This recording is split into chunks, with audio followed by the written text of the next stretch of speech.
गौस पाक ने ना 100 घोड़े, मुल्ला अली कारी ने लिखा 100 घोड़े गौस पाक ने इकट्ठे खरीद लिए, खरीदे भी जरा अरबी नस्ल के। तर्जमा करा अज तक की बनता इस गल का, यानी 1.25 करोड़ वाली पजारो तो वह भी 100। बड़ी मुश्किल में नहीं आ जाते देखने वाले। दसो मौलवी साहब का की काम है, इनिया गड्डियां कट्ठियां वो है गल। तो गौस पाक ने 100 घोड़े इकट्ठे ही, यहाँ एक रवायत है कि 50 घोड़े अरबी नस्ल के महंगे। उस दौर में वही अरबी नस्ल के घोड़े कमाना वही था जो आज आपके यहाँ ना लैंड क्रूजर कमाना है। एक गौस पाक का मुरीद था, तो एक शख्स से कहने लगा चल मैं तुझे अपने पीर साहब से मिला के लाऊं। मुल्ला अली कारी ने इसको लिखा है। तो वो कहने लगे मैं नहीं जाता पीरों के पास। उसने कहा चल तो सही। वो ले आया। पहले दिन दाखिल हुए तो गौस पाक के अस्तबल में 50 घोड़े बंधे हुए।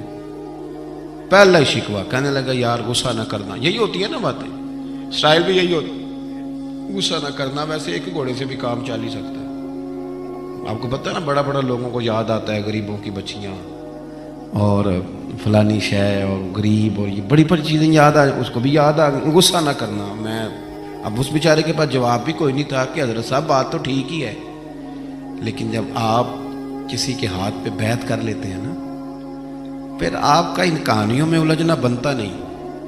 फिर आज ये तो बातें पहले की थी ना, सोचते पहले तो बात हो गई, अब तो अमल करना है। तो होते हैं कुछ कच्चे बंदे भी बेचारे जो सारी जिंदगी सीधे सीधे होने में ही टाइम गुजार देते हैं, और जब तक पक्के होते हैं तब तक काम ही खरा खत्म हो जाता है। गौसे पाक का वो मुरीद कहने लगा यार बात तो तेरी ठीक है, पर चलो मैं पता करूंगा 50 क्यों है। आए मिले, लेकिन वो रोज तंग करता वो बंदा। फिर पूछा पीर साहब से 50 घोड़े क्यों रखे।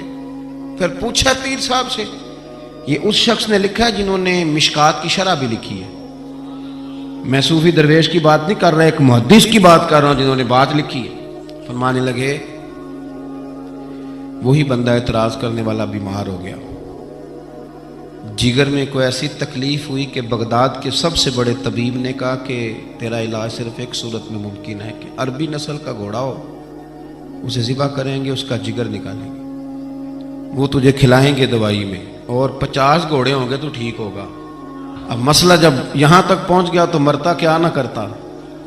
फिर अपने संगी से कहने लगा चल पीर साहब के पास। उसने कहा मैं नहीं उठ जाना। उसने कहा नहीं तेरी मेहरबानी, तू कोई किसी और चीज पे बेहतर, अल्लाह का वास्ता। वो मानेंगे ही नहीं। उसने कहा पैर पकड़ूंगा, मैं मिन्नत करूंगा, मैं खुदा रसूल के वास्ते दूं, एक दफा चल वरना मर जाऊंगा।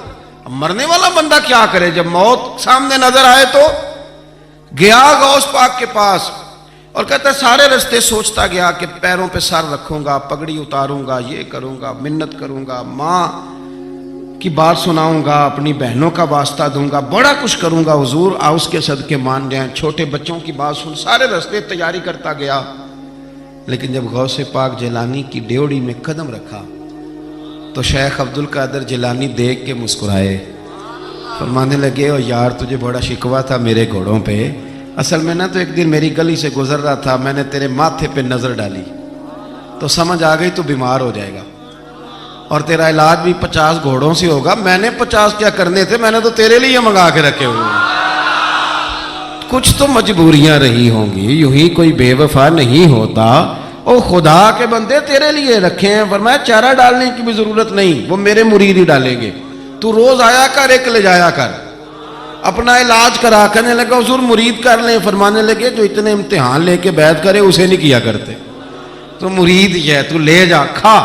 और अपना आज तक लोगों को बदगुमानियां होती हैं, और जो अमल करने वाले थे, अल्लाह वालों की बात मानने वाले थे, वो बात मान के दर्जात भी ले गए, और जो कहानियों में थे वो बेचारे आज तक कहानियों में हैं। अभी तक उनका अलजबरा और हिंदसा का रिजल्ट कोई नहीं आया।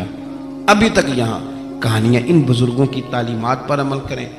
गौस पाक रदी अल्लाह ताला अन्हु की सारी ज़िंदगी पढ़ोगे तो जो चीज़ सबसे ज़्यादा नज़र आएगी वो अल्लाह के बंदों का प्यार है। गरीब से, मजबूर से, गुनाहगार से।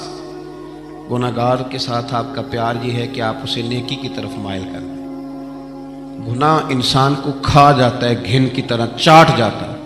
अगर आप उसकी सलाह कर देंगे तो आपने उसके साथ बहुत ज़्यादा नेकी कर दी। तो ये सारी तरबियत हुजूर गौसे पाक फरमाया करते थे। अल्लाह ताला हमें उनके फैज़ से फैज़ याफ़